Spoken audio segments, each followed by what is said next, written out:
Nanti kita bahas, boleh dua cara baca. Ya, tebal boleh tipis.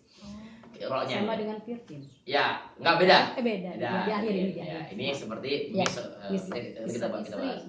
Sifar tipis berarti dia. Coba sifar tipis. Sifar tipis roknya. Kemudian next sedikit yang level 4 tadi apa contohnya wasbir.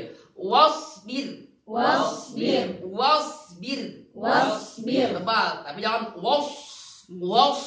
wasbir. Next sedikit doma subir. Nah, kemudian fathah sobar. Sobir.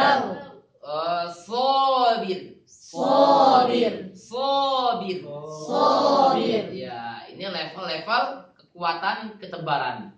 Yang kedua sama, cuma beda 3 aja. Fathah mau setelahnya alif atau enggak ada alif sama. Kalau domah kayak tadi, sukun kalau sukun ikut sebelumnya. Misalkan tadi kita aja wasbir. Sebelum shad apa harakatnya? Fathah. Nah, maka untuk mazhab yang kedua ini wasbir katakannya kekuatannya sama seperti sobir dan sobar. Ya enggak? Iya. Ya, ketika di sini bedakan sobir pertama, sobar kedua, wasbir keempat. Kalau misal di sini disamakan, coba wasbir. Harus level dengan sobar. Kemudian sobir. Gitu ya. Ini dalam perspektif adab kedua. Mau pakai yang manapun sama, ini lebih kepada pengklasifikasian, pengkajian mengenai suara. Makanya dalam ilmu linguistik ada ilmu aswat. Ilmul aswat. Ilmu yang membahas mengenai suara. Ya, sautun, sautani, aswat. Jamaknya saut. Yang membahas mengenai suara-suara. Maka dari itu saya beberapa kali sering bilang fakultas yang lebih tepat mempelajari tajwid dengan qiraat sebenarnya bukan tafsir, tapi pentingnya kedua. Yang pertama itu jurusan bahasa. Fakultas yang paling erat keterkaitan mengenai qiraat ataupun ya, apa tadi? Tajwid. Ya, kalau bukan tajwid sendiri ya. Misalnya dalam fakultas secara umum itu linguistik lebih dekat. Lughah Arabiyah. Kenapa? Pembahasan nahwu shorof, lebih ke tekstual, aswat dan sebagainya. Karena kalau tafsir lebih membahas makna di balik itu semua, esensinya. Tapi membahas tekstualnya lebih dekat dengan pembahasan lughah, linguistiknya. Ya, lebih dekat ya. Tafsir juga tetap bisa. Bagaimana saya? Kalau bedanya dengan ro bagaimana? Ro kan itu kan huruf yang. Nah, kalau ro otomatis ketika kasrah akan menjadi tipis. Ya, kalau makanya saya tingkatan ro fathah sama sukunnya ada di mana? Ya sama aja di sini. Sama juga. Iya, namun ketika dia Ketika dia sukun, ketika dia kasroh, otomatis ditipis. Ketika sukun juga tergantung kan? Sebelumnya. Iya, sebelumnya bagaimana? Sukun itu kan banyak. Ya.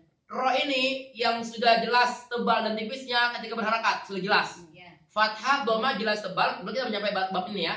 Kasroh sudah jelas tipis. Yang jadi problematika ketika dia sukun. Sukun banyak pembahasannya kita bahas setelah ini, kita belum selesai nih ya setelah ini. Lam juga kalau kita ngomong lam bagaimana? Lam kan cuma fathah dhamma doang. Kalau kasroh kalau lamnya harus fathah aja. Kan Allah sebelumnya fathah atau dhamma. Kalau alif pasti sukun. Jadi ini klasifikasi secara umum. Berarti bisa kita keluarkan 3 pengecualian alif, lam dan ro. Pengecualiannya apa? Alif nggak mungkin di level manapun. Kecuali dia di 4 mungkin. Kenapa? Karena alif pasti sukun. Yuk kita beri pengecualian ya. Masya Allah ya. Kecuali pengecualian pertama alif. Alif tidak punya level. Kalaupun punya level dia keempat. Kenapa? Dia pasti sukun. Dan ketebalannya pun tergantung huruf sebelumnya. Kalau huruf sebelumnya tebal dia tebal. Kalau sebelumnya tipis. Seperti ba. Batil. Kalau dipaksakan alifnya tebal, kalau dibahas sedang tipis, batil. Coba. Batil. Ya, kita baca juga batil. Yang tebal coba. Qadir. Ya, dia tidak ada klasifikasi khusus. Kenapa? Dialah yang dibuatkan klasifikasi. Karena di sini alif ini. Fathah plus alif. Di sininya tebal pertama, alifnya karena sukun ya boleh jadi kalau dia tebal masuk ke 4. Gitu ya, karena alif tidak punya klasifikasi yang lain. Itu pertama. Yang kedua lam. Lam ketika tebal lafaz jalalah pasti fathah. Ya kan? Yang jadikan dia dhammah atau jadikan sebelumnya itulah yang fathah atau dhammah. Tapi secara esensi lam sendiri dia pasti fathah. Allah coba. Allah. Alaihullah. Alaihullah. Dan lamnya pasti ada alif karena lafaz Allah ada matnya. Otomatis kalau misalnya kita masukkan sini di level pertama. Iya. Dalam artian nggak punya level lain. Iya. Gitu ya. Itu lafaz Allah. Kita belum bahas juga, tapi nggak masalah dimasukkan dulu. Yang terakhir ro. Ro tergantung kondisi ya. Kecuali ro tidak bakal ada ro yang ro langsung dalam keadaan tebal.